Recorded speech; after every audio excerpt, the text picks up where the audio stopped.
In today's lesson, we're going to do what's called an artificial swarm.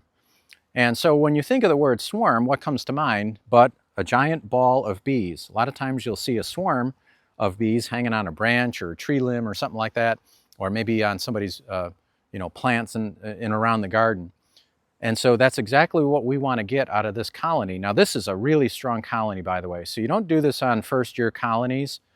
This is an overwintered colony, and it's a 21 frame hive, and they are on frame 21 right now. There's probably about six frames of honey towards the far end here, and where the main entrance is, that's where the brood area is, and that's all full of brood. They are built up nice and strong, so it's a really healthy colony. So our first priority is, as we go in, we're going to start from the quiet side where all the honey is stored. That's usually the quieter end of the hive, and we're going to work frame by frame. We're going to take a real good look and make sure that we find our queen first. So let's get into it. That's our goal. Number one, find the queen. Number two, shake off bees. And number three, put them in the new hive that we're going to start up today, which just so happens to be our new primal beehive. So you get to see that in a minute too.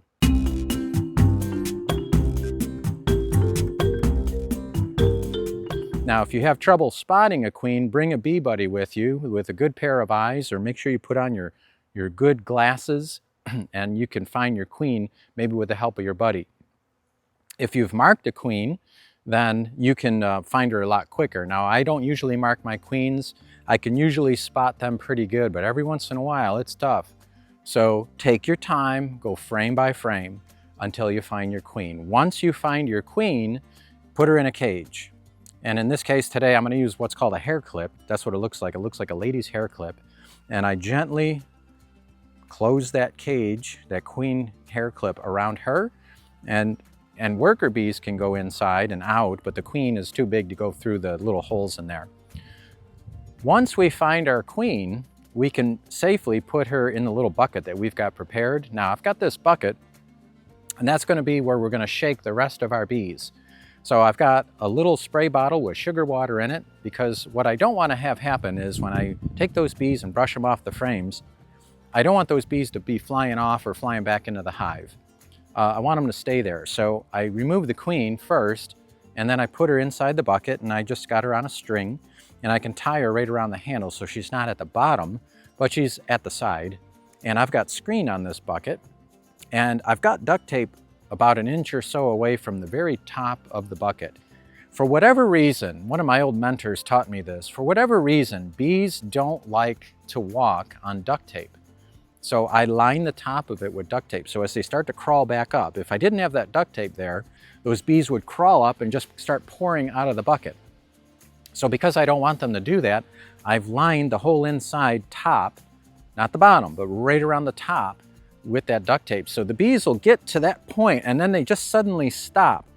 And they'll start to crawl on it real slow, but they really don't want to be on it, and it'll take them a long time to cross that 2-inch piece of duct tape to get out of that bucket. And then frame by frame, what we're going to do is we're going to get nurse bees. Now, how do we know they're nurse bees? Well, if you notice, there's bees that are flying back and forth right now. These are the forage bees. They make up about 20% of the colony. All the rest of the bees that are inside the colony are not flying back and forth. Therefore, they have not yet figured out this GPS location, because once these forage bees dial in, everybody knows that this hive is right here. It never moves. These bees are dialed in here, but those nurse bees have not yet started taking flights in and out of the hive. So they're the perfect ones to bring with us for that reason, and the fact that they are the ones that build the wax cells. The young nurse bees secrete wax. So we're going to take a lot of nurse bees with us, and that'll also help the queen so that they'll build the cells for her to lay her eggs in, and then they'll also take care of the young emerging brood. So that's why we want a good amount of nurse bees. And today, at this time, it's the middle of the day. This is the time you want to do this. So if you come too early, you'll probably have a lot of forage bees. Or if you come too late in the day, like after maybe 4 or 5 p.m., you're going to get a lot of those forage bees returning, and they're the ones that are going to sting you the most. So you want to really be doing this right around between 11 and maybe 2 in the afternoon. That's your sweet spot. And what we're counting on is, because this is such a strong colony, they're going to requeen themselves. So we're going to mark our calendars. 16 days is what it should take for them to successfully requeen themselves. Now at day 12, there should be capped queen cells in there. Now if you wanted to, you could actually harvest extra cells. We could come back in here on day 12 and we could gently cut out extra queen cells. Usually they make several. There's usually at least a half dozen or more. And we could do that. Bees don't like to take chances. They're not going to make just one queen cell and hope everything goes good. They play the odds, and they know that maybe one of those queens that hatch and go out and mate may not make it back. Sometimes birds catch them. Sometimes it rains in a thunderstorm and they get caught out in the middle of it and they just don't make it back. So for whatever reason, bees don't take chances. They make multiple swarm cells, or in this case, these will be requeening cells. It's not really a supersedure because I took the queen out. And she looked dandy too, by the way. She was a good looking girl. She's an overwintered queen. And odds are, because this colony is so robust, at some point they would have already thrown a swarm. So by doing this, we do a couple things. We break the brood cycle, which is good for the varroa problem. So we don't have to worry about them being overrun with varroa. And then also too, they'll pack more honey right now because that's all there is to do. And it'll give us extra cells that we can harvest. So if everything goes good, in about 2 weeks, we should have a new queen here. You know, roughly 2-3 weeks, we should have a new queen, but we do want to keep our eyes on this colony. We want to make sure that it recovers. So now we've basically got a 2 or 3 pound package of bees worth inside this bucket. And just before I move them over to the primal hive, I just give them one more little quick spray of sugar water, because that keeps everybody from flying away, and use my handy dandy bee brush to make sure I don't squish any bees when I put the lid on. And I've got a screen cut in the front just for ventilation, and that'll keep them from overheating. So I don't like to leave them in the sun for too long, so I just give them a quick bump, because here's the primal hive, and we're going to remove the queen first. And before I do that, I spray them one more time, just because I only want the queen and I don't want about 200 or 300 more bees flying around. As you can see, I've already got bees flying around in the video, and that's from a shake that I had put in here earlier. And now we just need to take our queen. She's on a string. She's going to stay in that cage overnight. She doesn't have to stay in there long, just overnight. And I move the frames over and just gently lower her in.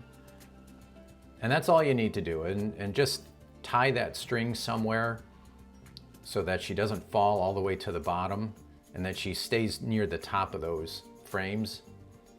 And just another quick brush. I try not to squish bees whenever I'm working. There's a lot of bees flying around. But here's the transfer now. This package of bees that we shook out of that hive, you just bump them and dump them. I've always nicknamed this the bump and dump. And from that point on, it's just a quick close them up and let them do what they do. So here's the inner cover that I'm putting onto the primal hive. After that, this is a jar of honey water that I've had prepared, and that goes inside of a super.